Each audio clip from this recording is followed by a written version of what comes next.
l'idée, c'est effectivement de montrer comment on peut développer des applications à l'aide de l'IA générative. Je le fais sur AWS parce que c'est l'environnement sur lequel je travaille. Et ce que je vais montrer, ça pourrait tout à fait fonctionner avec un autre cloud provider. La première question que je voulais poser, enfin, de manière générale, qu'est-ce que l'IA générative? Je pense que je ne vais pas développer parce que je pense qu'aujourd'hui, l'IA générative, tout le monde a compris ce que c'était. Avec ChatGPT, on en a beaucoup parlé.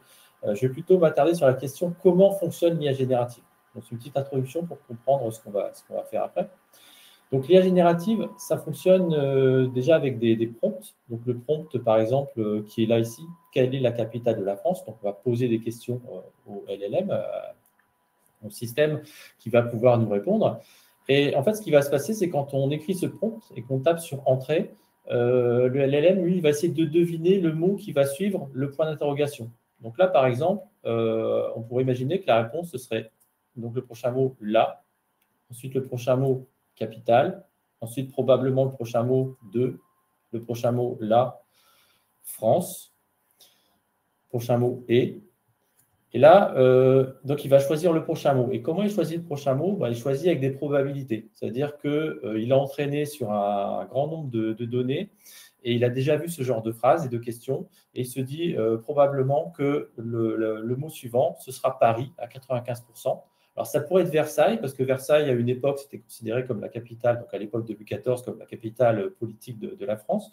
Donc, selon les données avec lesquelles il a entraîné, il pourrait très bien répondre autre chose. Mais là, la probabilité est plus forte pour que ce soit Paris. Et si jamais c'était Versailles, on pourrait considérer ça comme une hallucination. Donc l'hallucination, ça fait partie, ce n'est pas un bug dans le LLM, c'est quelque chose qui sera toujours là, qui fait partie de son fonctionnement, parce que justement, ça fonctionne sur des probabilités. Et les hallucinations, ça peut être quelque chose de bien, dans le sens où, par exemple, vous voulez créer des nouvelles recettes de cuisine, grâce à toutes ces probabilités de mots, on peut avoir des combinaisons qui sont inattendues et créer des nouvelles choses. Donc, les hallucinations, ça peut avoir un bon côté. Par contre, si vous voulez faire des prescriptions médicales, il ne faut pas se tromper sur les posologies, par exemple. Là, vous allez devoir créer des choses pour compenser ce problème. Mais il faut bien comprendre d'abord que ça fonctionne sur les probabilités et quel est le mot suivant le plus probable. Donc là, effectivement, la capitale de la France est Paris. Donc pour enfoncer le clou, pensez à votre téléphone. Quand vous utilisez votre téléphone portable, vous écrivez des messages, il va vous proposer le mot suivant. Bon, l'IA aujourd'hui, les LLM, c'est un peu ce principe-là à la base des puissances 1000.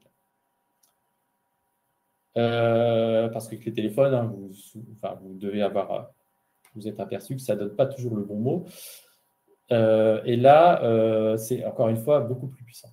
Donc l'exemple, donc ça marche bien aussi avec le code. Le code, donc on s'en sert énormément pour le code. On peut s'en servir dans plein de métiers différents, mais on s'en sert beaucoup pour le code. C'est ce dont on va parler ici.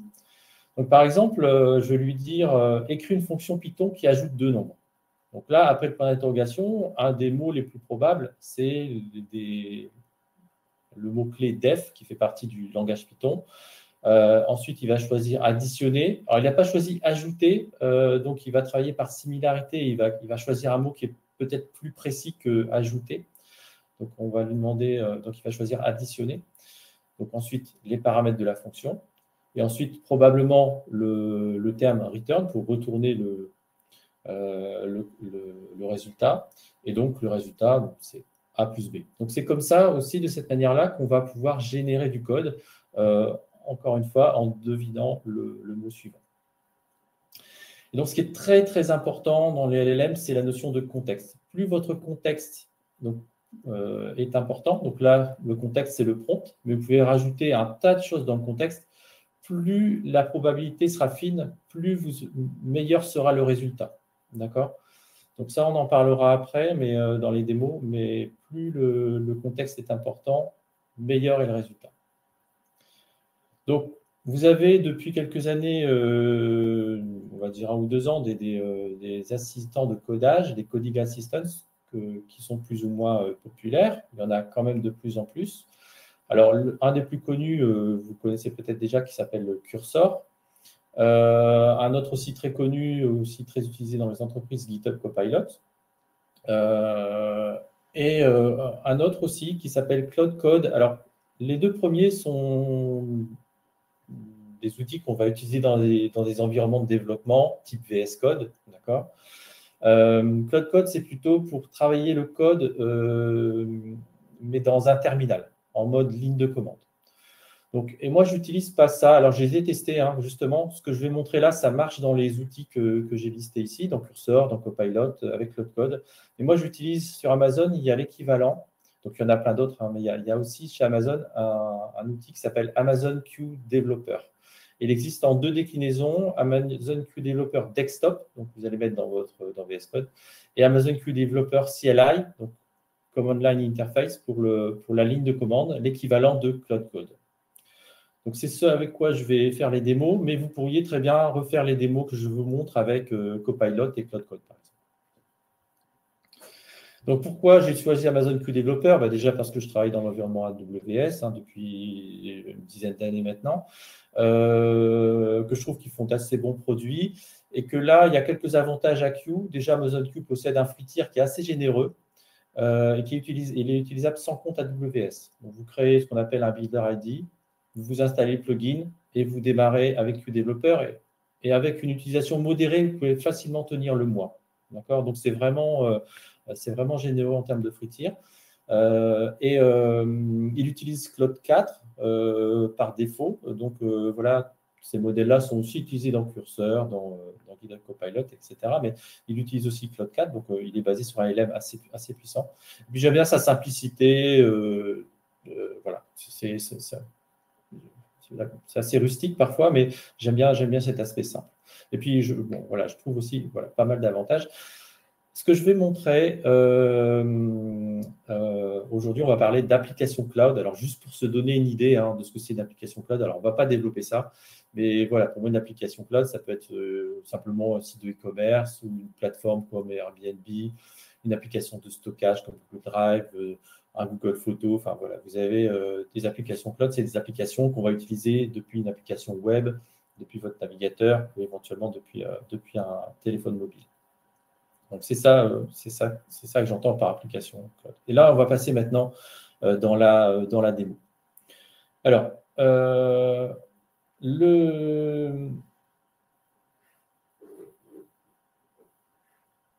donc, à moins qu'il y ait des questions là tout de suite qui sont importantes, mais si c'est clair pour tout le monde, je vais passer donc à la démo.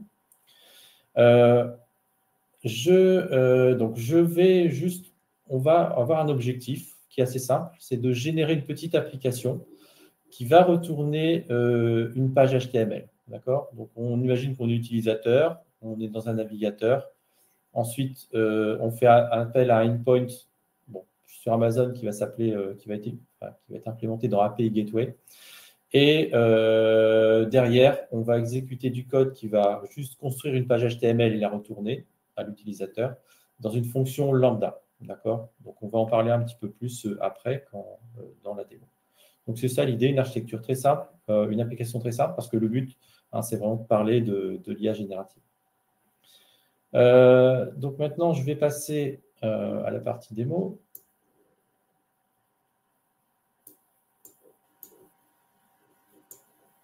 Voilà. Donc, là, j'ai l'environnement VS Code. Mais VS Code, j'y ai installé, donc c'est un plugin, une extension de VS Code, j'y ai installé Amazon Q Developer. J'ai donc installé le Amazon Q. J'ai aussi démarré dans un répertoire qui est complètement vierge, avec aucun fichier. Les seules choses que j'ai faites, et ça, je le conseille à tout le monde quand vous commencez à démarrer avec les LLM, c'est d'utiliser Git. Donc, Git pour les développeurs, c'est un outil qui vous permet de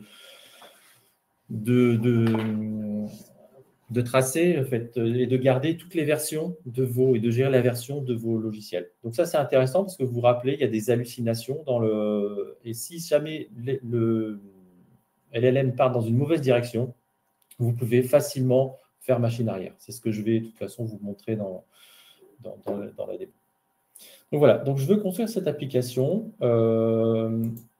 Et là, je vais utiliser Amazon Q Chat pour faire ça. Donc encore une fois, ça peut très bien se faire avec Cursor, par exemple, hein, ou GitHub Copilot. Et je vais, là j'ai un petit bouton où je vois que c'est Agentic. Je vais expliquer après ce que c'est. Donc on a un mode Agentic ou un mode non Agentic. Donc je vais le désactiver pour l'instant. Tout simplement, ça veut dire que je ne vais pas, par exemple, il ne va pas me créer de fichier sur mon système de fichiers. Il ne va pas me créer de nouveaux fichiers. Il va juste me répondre comme dans ChatGPT. Et là, vous voyez les modèles. Donc là, on a le modèle 4 et le modèle 4.5 pour l'instant qui est encore expérimental. Donc je vais rester sur le modèle 4, mais bientôt on pourra complètement utiliser le modèle 4.5 de Claude. Donc je vais poser une première question parce que je veux développer une application avec une lambda fonction. Bon, imaginons que je ne sache pas trop ce que c'est une lambda fonction. Je vais demander qu'est-ce que c'est qu'une fonction lambda. Et donc là, comme dans ChatGPT, j'ai une réponse. Et il me dit lambda, c'est un service de calcul serverless qui vous permet d'exécuter du code sans provisionner ou gérer de serveur. Donc, ça veut dire qu'il n'y a pas besoin de machine virtuelle à démarrer, il n'y a pas besoin de conteneur à démarrer. Vous déposez votre code dans la lambda et vous dites exécutez la lambda et c'est fini. La gestion du serveur est faite entièrement par AWS. Donc, voilà, vous avez plusieurs autres descriptions, informations sur le sujet, sur les lambdas. Donc là, je vais lui demander maintenant, parce que serverless, souvent, c'est égal à limite. Faire attention à ça, serverless égale limite, il y a quand même des limites, ce n'est pas magique. Donc, je vais lui demander quelles sont les limites de ça et si c'est bien adapté pour mon architecture. Donc là, je vois par exemple que l'exécution maximum de ma lambda, c'est 15 minutes. Bon, donc là, ça me va parce que je vais faire un appel pour récupérer une page HTML. Ça va durer 1 seconde. Bon, ça va très bien. Ça me va très bien. Si j'avais dû traiter un lot de données et que le traitement durait 2 heures, la lambda, ce n'est pas une bonne option. D'accord, donc là, pour moi, ça me va. Bon, maintenant, j'aimerais bien développer ma lambda et je vais lui demander comment est-ce que je peux développer cette lambda, une fonction lambda, localement, de la manière la plus simple. D'accord. Donc, je pose cette question, un peu comme si je le faisais dans ChatGPT. Donc là, il me propose plusieurs options. Donc, SamCLI, qui est un outil AWS. D'accord. Donc, c'est peut-être pas ça qui m'intéresse là pour cette démo aujourd'hui. Ou alors, je peux simplement développer il propose une alternative sans SAM, de développer directement ma fonction dans un fichier Python. Donc, c'est ce que je vais faire. Donc, je vais juste créer un répertoire. Je vais l'appeler lambda. Et je vais créer un fichier que je vais appeler app pour mon application. D'accord. Et donc là, j'ai un premier fichier. Et donc là, je pourrais, par exemple, insérer le code, le copier et insérer le code qui est là dans l'exemple qu'il me donne. Bon, je vais utiliser en fait déjà la première fonctionnalité de QDeveloper et du LLM, des assistants de codage en général, c'est l'autocomplétion. C'est-à-dire que je vais tout simplement lui dire, voilà, je vais mettre un commentaire là et je vais lui dire, créer une lambda, une simple lambda, qui retourne une page HTML. Parce que c'est ce que je veux faire ici. D'accord ? Donc là, je vais faire entrer et je vais voir si, voilà. Et il me propose automatiquement quelque chose que je peux accepter. Et donc là, je peux le sauvegarder. Donc, il m'a créé une lambda qui me permet de retourner une page HTML. Donc là, ce qu'on appelle lambda handler, c'est la première fonction qui sera appelée dans ma lambda quand je vais démarrer ma lambda. Donc là, très bien. Donc maintenant, je voudrais écrire un test unitaire pour ma lambda, pour vérifier que cette lambda fonctionne bien si jamais je fais des modifications, fonctionne toujours de la même façon si je fais des modifications dessus. Donc, je vais écrire un test unitaire et je vais le faire en mode agentique. Donc là, je vais ouvrir une nouvelle fenêtre. Et là, je vais activer le mode agentique. Et le mode agentique, c'est ce que je disais tout à l'heure, ça va créer automatiquement des fichiers sur mon système de fichiers. Donc là, je vais vous montrer. Donc, je lui dis, écris un test unitaire pour ma lambda. Donc, je valide ça. Donc là, il examine effectivement ma lambda. Qu'est-ce que c'est comme lambda? Il va récupérer, donc dans le contexte, ça c'est important, il va récupérer mon application. Et effectivement, il me crée un nouveau fichier. Il me crée un nouveau fichier automatiquement qui est un test unitaire de ma lambda. Donc ça me permet ça. Alors on va tester. Je vais copier. Il me dit voilà comment tu peux maintenant tester ta lambda. Donc je le fais. Donc, je vais essayer. Bon, la seule chose ici, c'est que c'est Python 3. Voilà. Donc là, j'ai bien mon test unitaire qui fonctionne. Encore une fois, sans avoir à écrire de code moi-même. Maintenant, imaginons, donc l'idée, hein, c'est pour que tout le monde comprenne, si je fais une modification de ma lambda, je fais cette bêtise, je mets 300 au lieu de 200. La prochaine, si je veux la tester avant de la déployer, je vais avoir une erreur et il va me dire, attention, ça c'est une erreur. Donc je peux ensuite corriger mon erreur, vérifier que ça fonctionne. Et là, je me dis, c'est bon, je peux déployer ma lambda. Donc là, j'ai créé une fonction lambda et j'ai envie de la déployer. Donc là, déployer sur AWS pour pouvoir l'exécuter sur AWS, parce que pour l'instant, c'est juste du code qui tourne sur VS Code. Donc, avant de faire ça, je vais justement sauvegarder. Là, je suis content de ce que j'ai. Je vais sauvegarder finalement dans Git ce que j'ai fait. Je vais sauvegarder cette première version. Donc, je vais juste écrire un message de commit et je vais lui dire, donc, créer, en fait, cette version-là, je crée une première lambda avec un test unitaire. Donc, je valide ça. Et maintenant, c'est bon, j'ai sauvegardé mes fichiers et je peux faire un machine arrière si jamais il me fait une bêtise. Donc, ça, c'est assez important d'ailleurs, encore une fois, quand on travaille avec les LLM. Donc, j'ai créé ma lambda. Maintenant, je vais lui demander donne-moi toutes les possibilités pour déployer ma lambda. Parce que je ne sais pas trop comment déployer ma lambda sur AWS. Je vais lui demander, dis-moi toutes les possibilités. Voilà, donc là, on a une réponse assez rapide. Donc, on a la console, on a la ligne de commande AWS, on a SAM, on en a parlé tout à l'heure, parce qu'il avait proposé ça. On a le CDK, on a Terraform, on a CloudFormation, on a Serverless Framework. Voilà, il y a plusieurs options pour déployer ma lambda. Et moi, j'ai envie d'utiliser Terraform. Donc, j'ai envie de déployer ma fonction avec Terraform.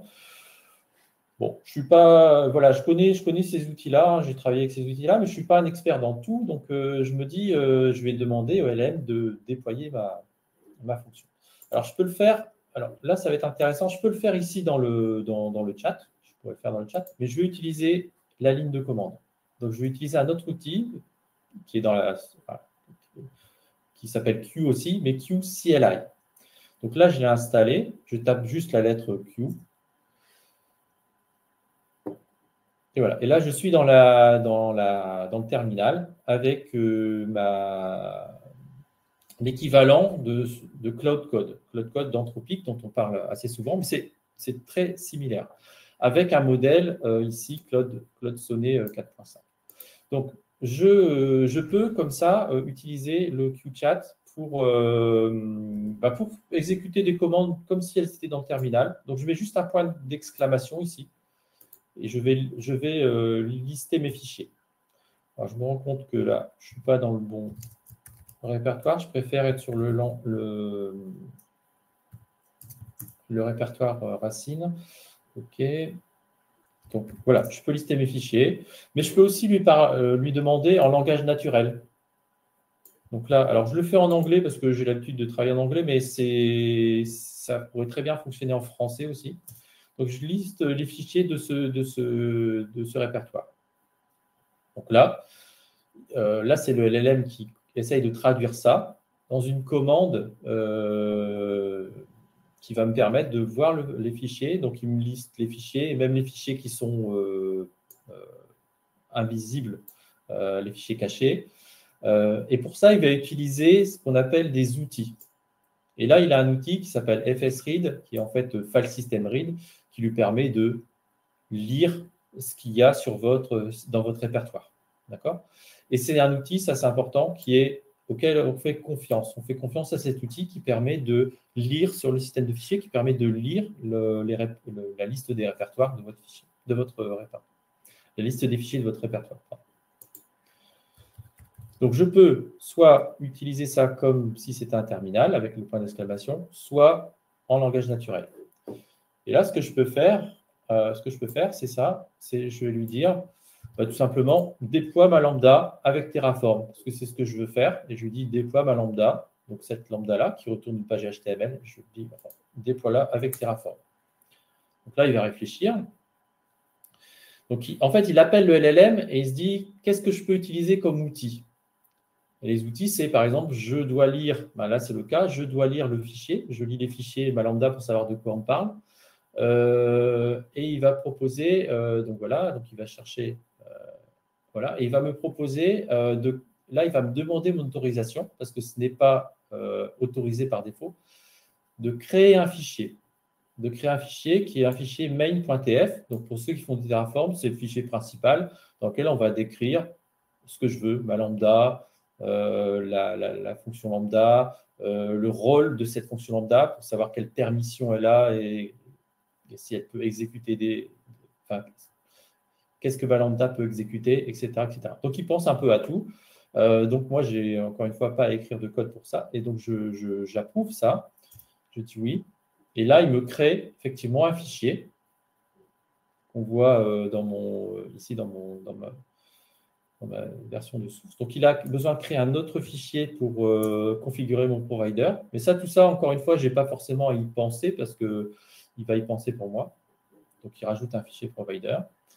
Donc, s'il a des erreurs, ça peut arriver, il va s'auto-corriger.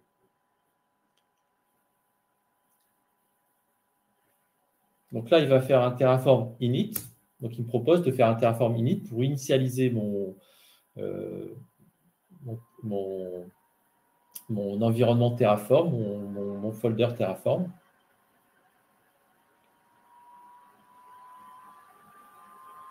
Voilà. Et maintenant, il va me dire, je vais déployer ça, parce que je lui ai demandé de déployer avec Terraform, donc créer l'environnement Terraform, et après, il va le faire chercher à déployer, ce que je lui ai demandé. Dans le prompt. Donc là, je vais approuver ça.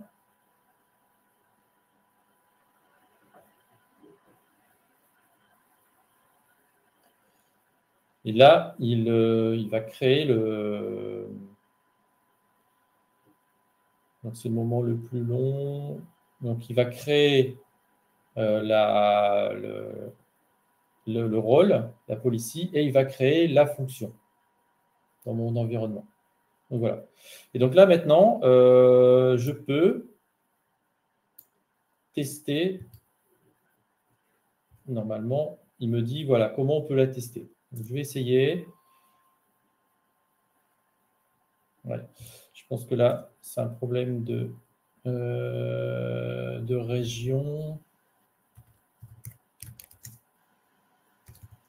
Et ça s'explique parce que je lui ai pas donné beaucoup de contexte. Donc, il choisit la région qu'il arrange. Voilà. Et là, ma fonction, dans cette région-là, qui est la région US East, donc notre région, et dans ma réponse, effectivement, l'appel de ma fonction fonctionne parce que j'ai bien la réponse de ma fonction qui retourne le contenu HTML que j'avais dans ma fonction. Donc là, je vais demander juste en une phrase, déploie ma lambda avec Terraform. Il s'est auto-corrigé, il a fait tout ce qu'il fallait pour le faire. Donc là, je suis content du résultat. Donc, je n'oublie pas de faire un commit pour éviter que s'il me fait une bêtise, que je puisse revenir facilement en arrière. C'est ce que je vais faire.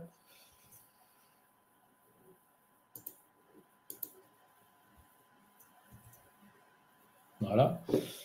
Et donc maintenant, c'est bien, j'ai une fonction lambda, mais je voudrais qu'on puisse l'appeler dans une page web.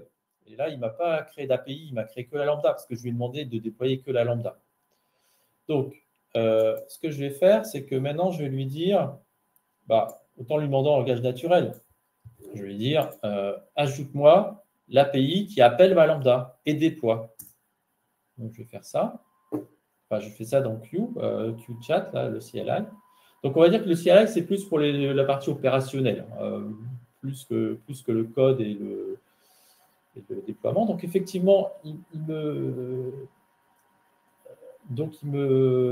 propose des modifications sur mon fichier. Donc, je vais les approuver.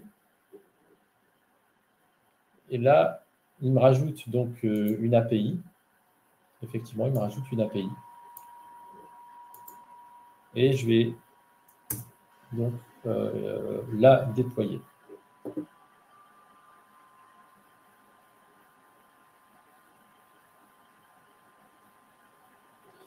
Donc voilà, donc il a déployé mon API. Donc maintenant, je vais… Alors, il y a deux manières de faire. Il me dit, voilà comment la tester. Donc, je vais vérifier que ça fonctionne. Donc ici, on ne voit pas le résultat. Voilà. Donc ici, je vais… Donc, ici,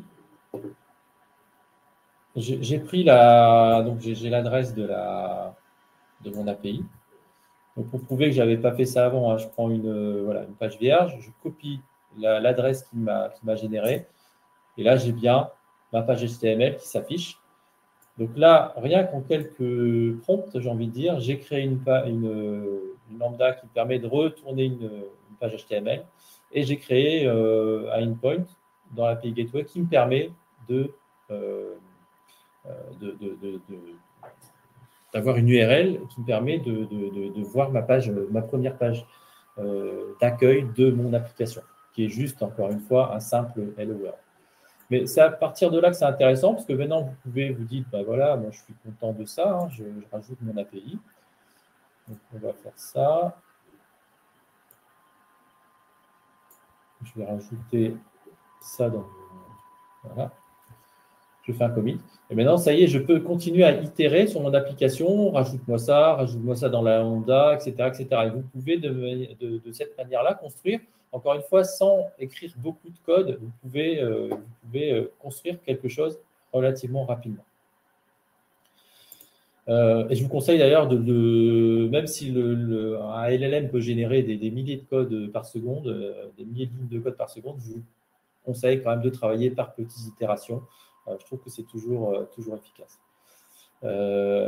Voilà. Donc, maintenant, alors comme je vous disais tout à l'heure, hein, il s'auto-corrige. Donc, un petit truc que j'utilise souvent, je vais vous montrer. Donc, je vais aller sur le main.tf et je vais faire une erreur grossière. Mais parfois, le coding assistant va générer des erreurs. Il va nous faire des hallucinations, bien souvent. Donc, il y aura des erreurs. Et donc, ces erreurs, elles vont, justement, avec QCLI, elles vont être corrigées automatiquement. Donc là, par exemple, si je fais un Terraform Apply, mais si j'étais dans un terminal, voilà, il s'arrête parce qu'il me dit j'ai un problème. Il ne peut pas continuer parce qu'il y a une erreur. Et là, j'ai mis une erreur assez grossière. Ce n'est pas le bon mot. Maintenant, vous pouvez le corriger à la main. Vous pouvez faire ça aussi. Au lieu de mettre le point d'exclamation, vous lui dites, vous tapez la commande Terraform Apply sans le point d'exclamation. Et là, il va essayer de faire le Terraform Apply. Voilà. Donc là, il me demande quand même mon autorisation, mais je peux faire je peux utiliser. Alors, ici, soit je suis OK, je dis yes, soit je ne suis pas OK, je dis non, soit je tape T et ça veut dire trust. Si je trust, ça veut dire qu'il ne va plus me reposer la question la prochaine fois. Il va automatiquement faire l'action. Donc là, il me demandait comme action, il me demandait de faire un Terraform Apply auto-approve. Ça, il ne va plus me demander la permission à partir du moment où j'ai trusté donc, il me demande, là, je vais truster la modification. Donc, il me dit, attention, effectivement, il y a ça à modifier.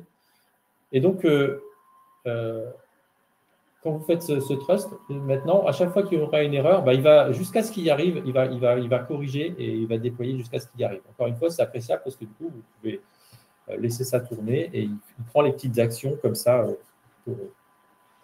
pour corriger. Et donc là, effectivement, voilà. Donc là, il n'y a rien eu, il n'y a pas eu de modification, mais il m'a bien corrigé le fichier où j'avais créé une erreur. Donc ça, c'est un truc que j'utilise assez souvent. Encore une fois, parce que parfois, ça génère des choses, il y a des petites erreurs, et donc quand vous utilisez ce queue, vous tapez la commande comme si vous la tapiez dans le terminal, mais avec queue, et donc vous avez de l'autocorrection. Ensuite, maintenant, vous voyez, voilà, on n'a pas encore beaucoup parlé de contexte, parce que ce que j'ai fait jusqu'à maintenant, j'utilise très peu de contexte. Je lui donne très peu d'informations, je lui donne des prompts très simples, et ça marche quand même, mais parce que je fais aussi des choses très simples. Maintenant, par exemple, tout le monde ne travaille pas avec Terraform, tout le monde ne travaille pas avec Python, etc. etc. Donc c'est là qu'on va pouvoir utiliser du contexte, pour pouvoir le guider. Et donc, vous vous souvenez des probabilités, bah, il va choisir dans les mots suivants, il va choisir la probabilité en fonction du contexte que vous avez donné. Donc, il y a un petit truc que je voulais vous montrer juste avant de parler de contexte. C'est plus ou moins lié. Je vais donner comme contexte vraiment le minimum ici. Le contexte, c'est cette ligne de code. Et par exemple, ce que je pourrais faire, donc, j'ai sélectionné cette ligne de code. Donc ça, c'est le contexte le plus petit. Et je vais lui demander d'appliquer quelque chose. Par exemple, je vais dire « Retourne-moi un document JSON ». Plutôt qu'un document HTML, simple Hello World, je vais retourner un document JSON. Donc, j'ai fait CTRL-I. C'est CTRL-K avec curseur. Enfin, ça existe partout aussi. Donc, je fais ça et je lui demande voilà. Et là, il va me créer un nouveau code. Et là, c'est non plus du HTML, mais du JSON. D'accord ? Par contre, il va me garder ce texte.html. Mais parce qu'il est focalisé, ce contexte est focalisé là-dessus. Donc, je vais faire échappe pour revenir en arrière, parce que je ne veux pas garder ça. Mais ici, vous avez aussi du contexte ici, dans Amazon Q Chat. Et donc, par exemple, vous avez par défaut l'Active File. Active File, c'est ce fichier-là, tout simplement. Ah oui, donc là que c'est pratique parce qu'il m'a fait une erreur et donc là, je peux faire marche arrière. Hop. Voilà, je reviens exactement à l'état où j'étais avant. Donc, encore une fois, le guide est très important pour éviter d'embarquer des bêtises. Et donc, là, le lambda.app, c'est ma fonction ici. Donc, il a ça comme contexte quand il démarre. Et là, je peux lui poser la même question. Retourne un document JSON. Donc là, il va me faire ça. Il va me le faire. Et donc, il va prendre... Il sait que je lui parle finalement de ça. Et donc, il va me retourner un document JSON. Donc, il le fait différemment de ce que j'ai fait avant. Mais là, il me retourne un document JSON. Donc, il change mon code. Je peux quand même, dans le chat, et ça, c'est aussi partout pareil, hein, je peux voir les différences, les modifications qu'il a faites. D'accord ? Donc là, il m'a bien mis JSON à la place de HTML. Il a bien pris la globalité du fichier en compte. Donc, bien tout le contexte. Il ne s'est pas focalisé sur un seul contexte. Et je peux aussi faire un undo ici. D'accord ? Donc, c'est l'équivalent de l'undo ici, mais bon, focaliser sur cette modification. Donc, c'est ce que je vais faire. Je vais faire un undo. Donc, voilà. Donc, ça, j'ai cette possibilité dans le contexte. Et dans le contexte, j'ai l'Active File, donc par défaut, que je peux enlever en cliquant sur la croix. Mais je peux aussi récupérer des fichiers. Alors, soit l'ensemble du workspace, c'est-à-dire l'ensemble des fichiers qui sont ici dans le répertoire, soit un folder un répertoire dans mon répertoire, soit un fichier spécifique, soit du code, soit même des prompts. Vous pouvez enregistrer des prompts et récupérer des prompts après, ou même des images. D'accord ? Donc, dans le contexte, vous pouvez rajouter pas mal de choses. Donc là, par contre, je vais devoir rafraîchir la page parce que ça, c'est vrai aussi, je l'ai remarqué dans d'autres il va falloir justement qu'il rafraîchisse son contexte avec les fichiers. Donc ça, je lui demande de rafraîchir le contexte parce qu'il n'a pas pris en compte tout de suite. Voilà. Normalement, donc ça prend quelques secondes, le temps qu'il rafraîchisse son contexte. Ici, je vais faire ça. Voilà. Donc, maintenant, ce que je vais faire, alors, si effectivement, voilà. Donc, je vois bien mon fichier main.tf. Et je peux l'inclure dans le contexte et lui dire, voilà, je ne prends pas l'active file, mais je prends le main.tf. Et je vais lui dire,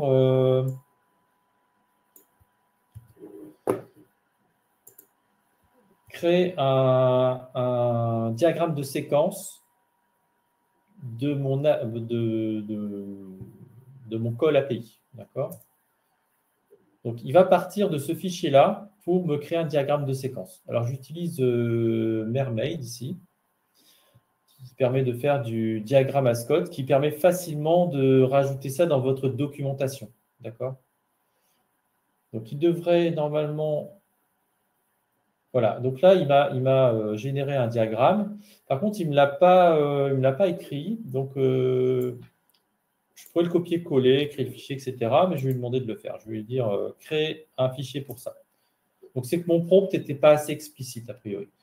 Donc, voilà. Donc là, il me crée effectivement maintenant un fichier qui va venir se rajouter ici, que je vais pouvoir visualiser, et qui décrit le processus. Donc, j'ai mon client qui appelle l'API Gateway, qui appelle la fonction, donc qui vérifie que l'API Gateway peut appeler la fonction lambda. Et si c'est OK, il appelle la fonction lambda et il retourne une page HTML. D'accord? Donc là, j'ai créé de la documentation. Voilà, et ça, ce code-là, qui est ma documentation, mon diagramme, je peux le mettre dans un fichier README, etc. Et donc, je peux ensuite le publier. Donc, j'ai créé ma documentation rapidement. Donc, je suis content de ça. Je vais rajouter le diagramme de séquence. Donc, voilà. Donc, j'ai aussi un début de documentation. Alors, et ça, encore une fois, j'ai focalisé sur un fichier que j'ai mis dans mon contexte.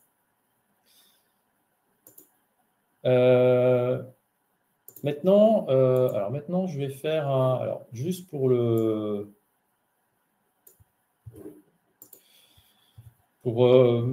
mettre les choses au propre, je vais faire un Terraform Destroy pour détruire mon application parce que je vais la reconstruire d'une autre manière. Voilà, donc je dis OK. Et là, il va tout me détruire. D'accord? Donc, mon application où j'avais tout à l'heure, le Hello World, ne fonctionne plus. Il n'est plus sur AWS. Donc, je vais fermer ça. Et maintenant, je vais tout supprimer, sauf le diagramme de séquence.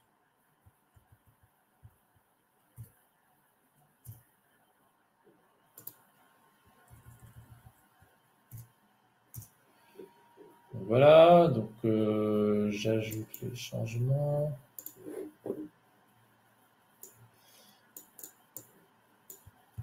Donc, je dis que je retire tout sauf le diagramme de séquence. Voilà. Et donc maintenant, je vais faire autre. Donc j'ai un diagramme de séquence ici. Voilà. Qui décrit, qui est la documentation de mon application. Et là, ce que je vais faire, c'est que voilà, je vais prendre mon diagramme de séquence dans le contexte et je vais lui dire génère l'application. Donc, vous pouvez, comme ça, c'est-à-dire que c'est une technique que j'ai déjà utilisée aussi, c'est que vous extrayez la documentation de votre application et vous pouvez demander à la régénérer avec d'autres langages, avec d'autres manières de déployer. Et là, il me recrée une fonction. Il a compris le diagramme de séquence, il comprend qu'il faut qu'il crée une fonction lambda. Cette fonction lambda retourne de l'HTML. Alors, ce n'est pas exactement le même que tout à l'heure, évidemment, parce que voilà, son contexte est un peu différent. Donc, il construit il reconstruit une complète application. Donc, et là, il n'utilise pas Terraform.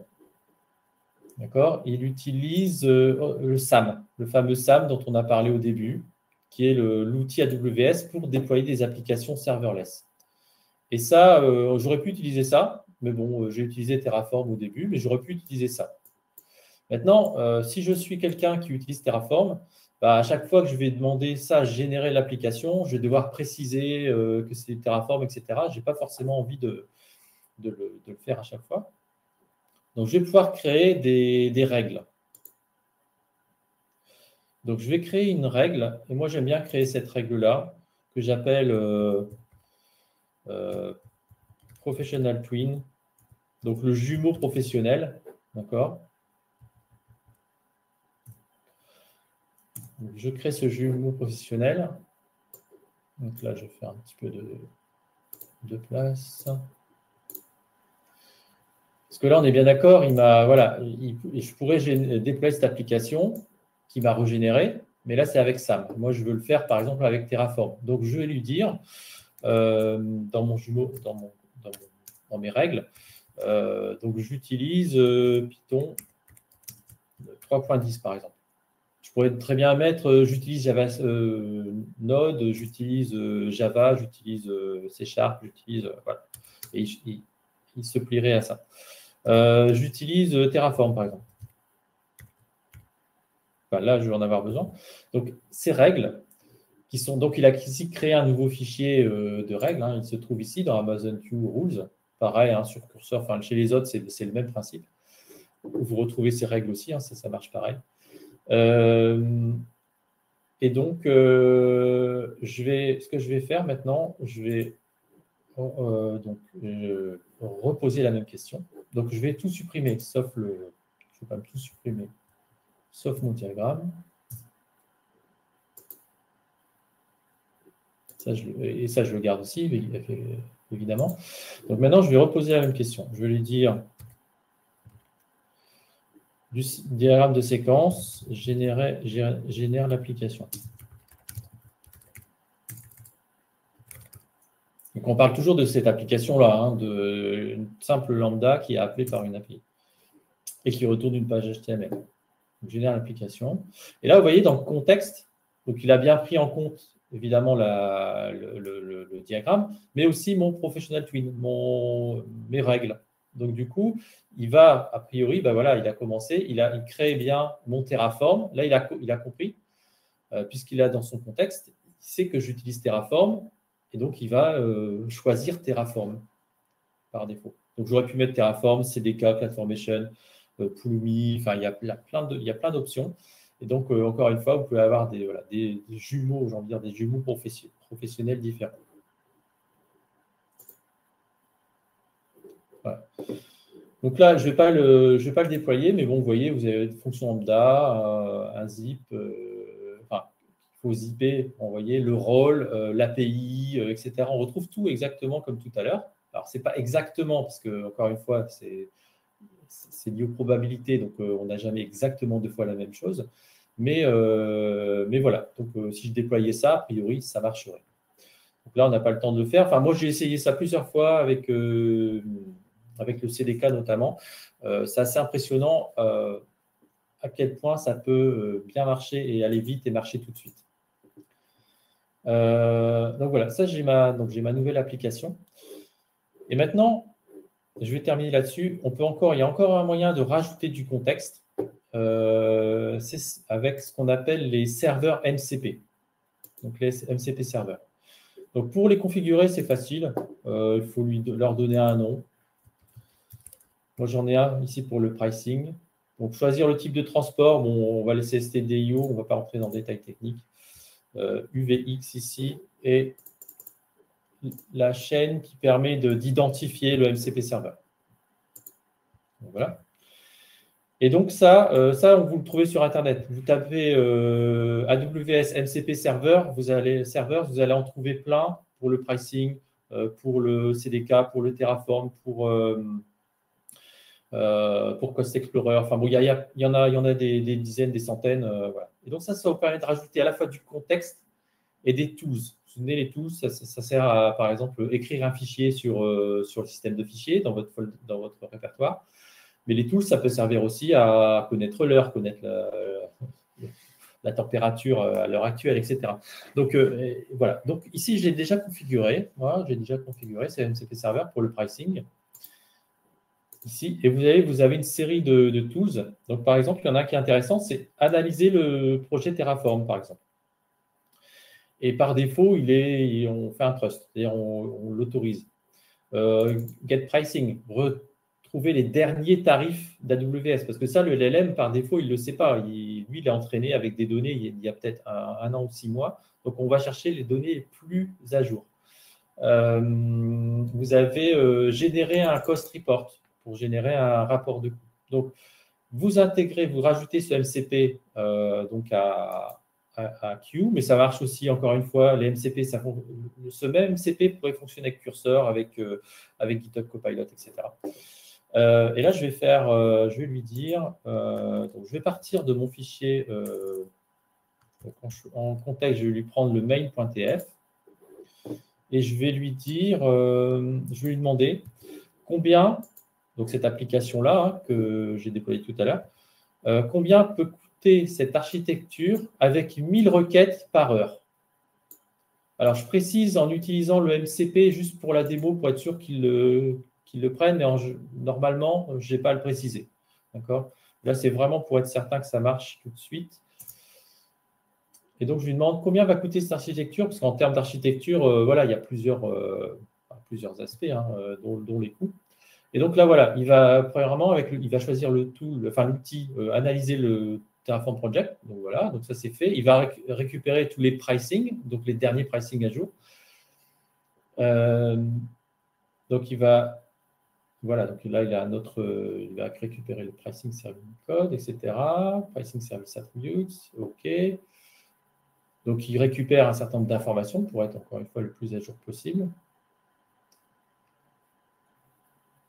Et maintenant, il va générer le cost report. Et il va utiliser le fameux tool cost report. Alors, tout ça, le MCP, encore une fois, donc ça ramène du contexte, donc les derniers prix, les plus à jour, pour le LLM.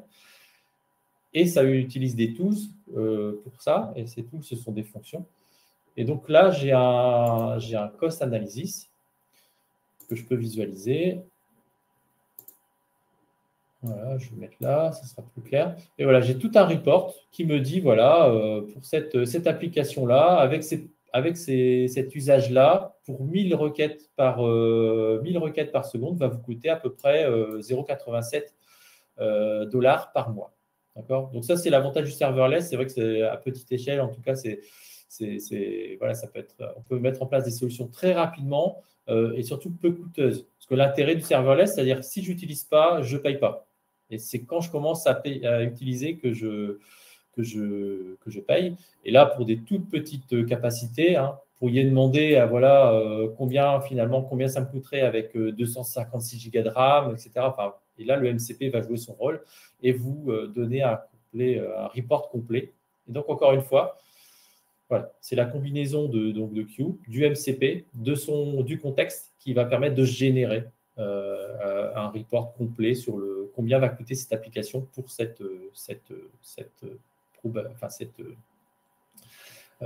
performance attendue de 1000 requêtes par heure.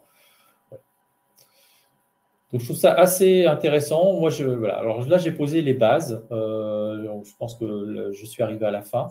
Je vais juste montrer 2 slides.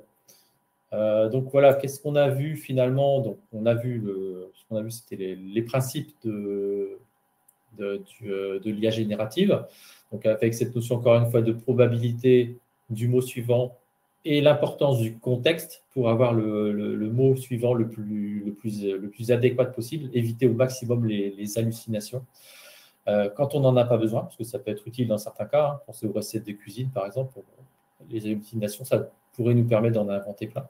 Donc, on a vu l'autocomplétion, on a vu le chat non agentique et agentique. Donc, non agentique, c'est-à-dire qu'on on n'utilise pas d'outils. En fait, on n'écrit rien. On fait que répondre à des questions comme dans ChatGPT. Agentic, c'est ça. C'est qu'on commence à utiliser des outils qui vont interagir avec notre environnement.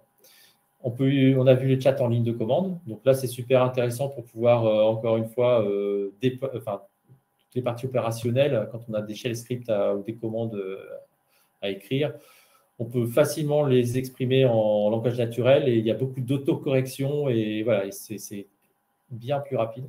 Et puis toute la notion de contexte avec le contexte avec les fichiers, les règles. On a vu, donc ce que j'appelle Professional Twin, le jumeau professionnel, vous le créez, vos règles, vous dites moi je travaille comme ça, comme ça, comme ça, comme ça, et après, ça vous permet d'avoir des résultats qui vous ressemblent en fait. Et les serveurs MCP qui permettent encore une fois de rajouter du contexte avec des serveurs qui sont développés par d'autres, notamment AWS par exemple, pour le pricing, c'est un bon exemple, pour pouvoir générer des reports très précis avec les derniers prix connus d'AWS, les prix les plus à jour. Voilà. Et pour conclure, juste pour conclure, on va vous donner un lien pour aller plus loin. Moi, il y a beaucoup. Alors, je disais tout à l'heure, on a généré des diagrammes à partir de Mermaid, mais on peut très bien le faire aussi avec Draw.io, par exemple. Moi, j'utilise ça très souvent. Je crée des diagrammes avec Draw.io et ensuite, je demande la génération et je regarde comment ça fonctionne. Voilà, je fais des modifications. Enfin, voilà. Et tout ça, je le concentre dans un repo sur GitHub que vous pourrez, on vous donnera le lien, qui vous permet de. J'ai plein de petits tutoriels. D'ailleurs, peut-être que j'avais prévu de faire ça. Juste de montrer très rapidement ce point, parce qu'on a un tout petit peu de temps, 1 minute. Donc, je vais revenir là-dessus. Donc, on vous donnera le lien juste pour vous montrer, si c'est pour les gens que ça intéresse, évidemment.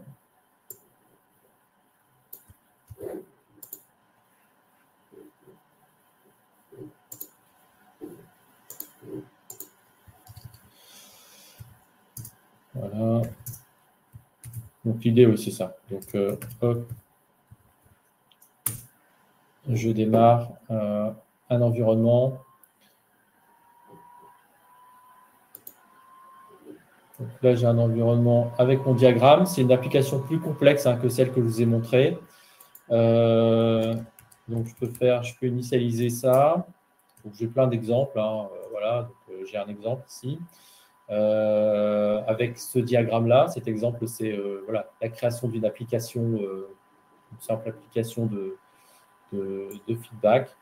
Et donc là, j'ai un prompt. C'est compris dans le tutoriel. Voilà, j'écris mon prompt. Et je lui demande dans ce prompt, génère-moi l'application depuis le diagramme Draw.io, depuis ça.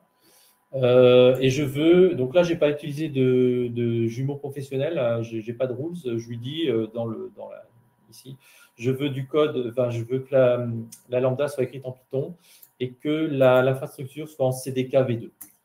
Et là, c'est parti, il va me générer cette application en entier, dans un premier jet sur lequel je vais pouvoir itérer ensuite. Et il va me construire une application complète à partir de ça. Donc, c'est ça l'idée. Voilà. J'arrive à la conclusion. J'ai terminé. Je ne sais pas, s'il y avait des questions, on peut passer là, les 5 minutes qui nous restent à répondre aux questions. Merci beaucoup, Olivier, pour ta présentation très claire. Il y a effectivement quelques questions. Je ne sais pas si on aura le temps de tout traiter, donc n'hésitez pas à voter dans l'onglet questions, comme ça on prendra les plus populaires. Et on va aussi prendre celles où il est facile de répondre. Donc peut-on coder dans plusieurs langages?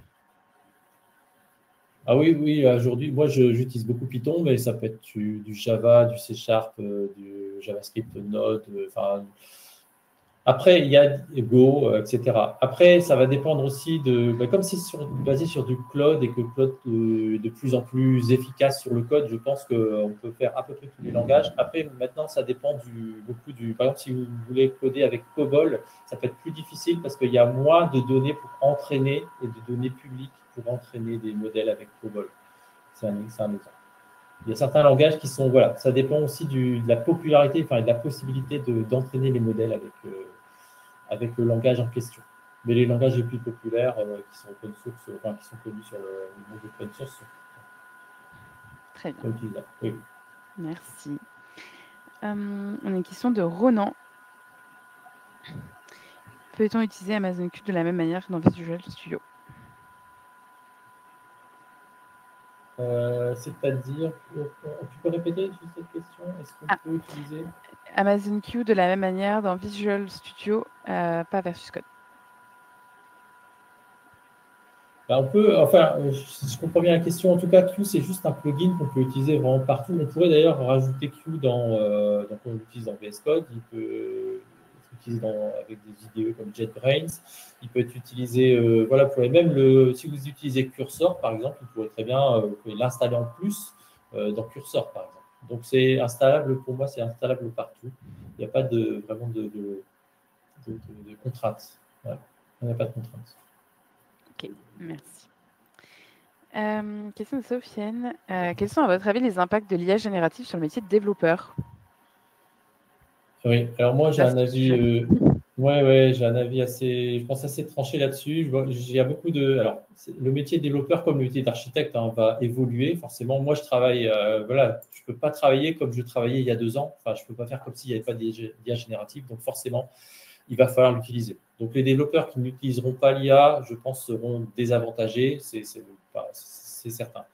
Ceux qui l'utilisent, je pense que voilà, on aura toujours besoin d'ingénieurs, on aura toujours besoin de développeurs parce que ce que j'ai fait à la petite échelle, je veux dire, c'est quelque chose qu'on ne peut pas faire avec. Enfin, il faut quand même des connaissances. Et donc, si jamais le LLM part en vrille, il faut savoir le rattraper. Donc, pour moi, on aura toujours besoin de développeurs, mais des développeurs qui sachent utiliser l'IA, qui ont peut-être un plus haut niveau d'abstraction, parce que là, je n'ai pas touché au code, mais il faut savoir voilà, poser les bonnes questions avec les prompts. Donc, avoir des bonnes connaissances sur les patterns, etc. Et puis, je pense qu'ils vont pouvoir aussi développer des choses beaucoup plus complexes, beaucoup plus sophistiquées grâce à ça. Donc, pour moi, c'est encore un métier du futur, largement. Parfait, merci beaucoup. On arrive à la fin du temps. J'ai mis dans le chat un rapide lien vers un Typeform pour avoir votre avis sur ce type de thématique. Donc, n'hésitez pas, ça prend 1 minute. Et surtout, je mets également le LinkedIn d'Olivier si vous souhaitez échanger plus en détail sur toutes ces thématiques. C'est aussi l'objectif de CMALT Academy, de pouvoir vous permettre d'échanger ensemble. Il y aura bien un replay qui vous sera envoyé demain. Donc, si vous voulez revoir certaines parties, ce sera tout à fait possible. Et Olivier, je vais conclure plus par une question de mon côté. Est-ce que tu as un conseil ou un mot de la fin justement pour les personnes qui nous écoutent aujourd'hui? Oui, alors moi, tout simplement, justement, ça rejoint ce que je disais tout à l'heure, c'est surtout ne pas hésiter à l'utiliser, comprendre que c'est quelque chose qui va vraiment changer nos métiers, mais dans le sens qui va nous augmenter. Voilà. Et donc, le mieux vous maîtriserez cet outil, voilà, le mieux vous pourrez faire encore votre métier. Donc, voilà, et c'est pas quelque chose à craindre. C'est souvent ce qu'on entend, mais pour moi, c'est pas quelque chose à craindre, au contraire.